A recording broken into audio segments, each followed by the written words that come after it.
জাবদুল্লাহ যে ঘুমাসার নিকে হয়ে পড়ছে, টাওয়ারের লাইটের আলো আসার সোহে দেখতেছে। জাবদুল্লাহ আবার জানলা বন্ধ হয়ে পড়ে, আবার লাইটের আলো আসার সোহে দেখতেছে। ওই জন্য জাবদুল্লাহর বাড়ি 10 হাত ফাঁকে লাইন হরাত হয়ে দিল। তারপরে জাবদুল্লাহ ঘুমাসার নিকে আবার যায়, লাইটের আলো বরফের পাহাড়ের হাতে দেখা খায়া খায়া ঘুরে আবার জাবদুল্লাহর সোহে এসে দেখতেছে। জাবদুল্লাহ নৌকা চড়ে নদী পার হয়ে টাওয়ারের কাছে চলে যাচ্ছে।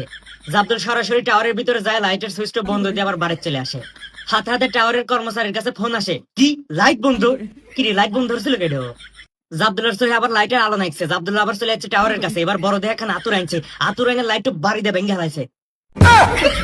কিরে তুই লাইট বাংলো কাকা, তোর তো আজকে খবর আছে, তোকে সিপিট ফালাই এমন একটা গুতা দেবো, উড়তে উড়তে একবার তোর বাড়ি পাওয়া যাবো। কর্মচারী আবার টাওয়ারের লাইট নাগায়, আর জাবদুল্লাহ এসে লাইটের তার কাটিয়ে দিতেছে। কর্মচারী কাটা তার জোড়া দিতেছে, আর জাবদুল্লাহ টাওয়ারের ভিতরে যায়, যেতুরি লাইট আসলে সবটি আতর দিয়ে বেড়ে বেড়ে ভেঙতেছে।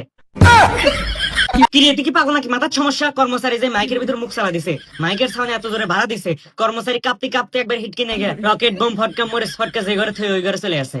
ঘরের ভিতর আন্দার জন্য কর্মচারী মেজের কাঠি ধরাইছে। রকেটে করে উঠতে উঠতে একবার আকাশে উঠে যেতেছে।